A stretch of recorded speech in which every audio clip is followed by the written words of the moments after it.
Nama saya John Kevin Sibiring, berasal dari Prodi Administrasi Bisnis, kelas AB4D dengan NIM 180509224 Politeknik Negeri Medan. Di dalam ilmu administrasi bisnis, mempunyai objek, subjek, dan metode. Dalam hal ini, objeknya adalah manusia dan perilakunya. Subjeknya yang dipelajari adalah bentuk bagian, dan mekanismenya ialah kerjasama untuk mencapai tujuan tersebut.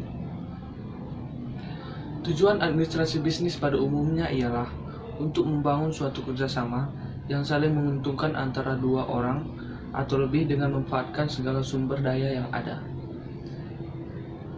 Ciri-ciri administrasi niaga ialah atau administrasi bisnis.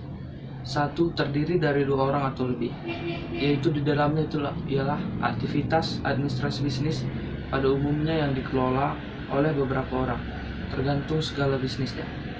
2. Terjadinya kerjasama, ialah antara komunikasi tersebut membutuhkan kerjasama yang baik dengan pihak-pihak terkait untuk mencapai tujuan dengan sangat sukses. 3. Terdapat proses dan usaha.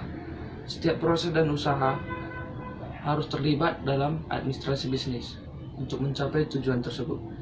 Yang keempat ialah adanya bimbingan dan pengawasan.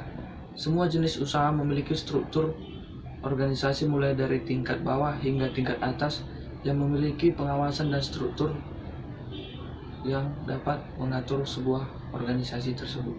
5 ialah mempunyai tujuan. Setiap organisasi pasti memiliki tujuan agar dapat mengembangkan organisasi tersebut. Aktivitas administrasi bisnis bertujuan untuk mencapai tujuan yang jelas. Dengan begitu, maka dibutuhkannya prasarana dan tenaga kerja yang kompeten untuk mengisi bagian administrasi suatu perusahaan.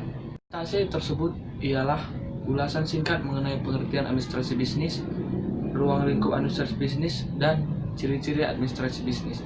Jika ada yang ingin bertanya, saya persilahkan. Oke, di sini saya akan bertanya, kegiatan apa saja yang dilakukan dalam manajemen administrasi perkantoran? Oke, terima kasih buat saudara yang bertanya tentang kegiatan apa saja yang dilakukan manajemen perkantoran. Yaitu kegiatan yang dilakukan dalam manajemen perkantoran itu ialah 1. Pengadministrasian seluruh kegiatan. 2. Menginventarisasi peralatan kantor. Ketiga, penyediaan informasi yang dibutuhkan untuk kepentingan manajemen. Dan yang terakhir itu adalah melakukan pengarsipan data sehingga mudah untuk diakses oleh yang membutuhkannya.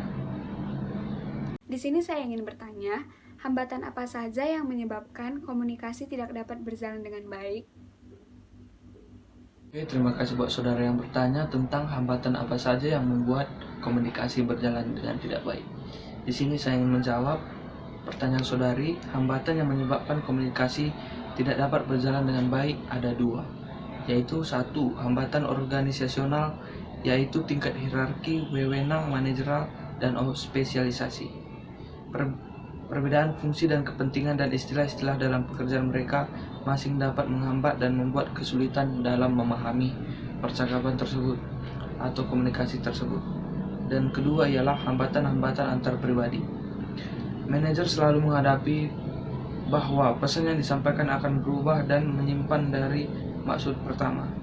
Manajer haruslah memperhatikan hambatan-hambatan antar pribadi seperti perspektif selektif, status atau kedudukan komunikator, keadaan membela diri, pendengar lemah.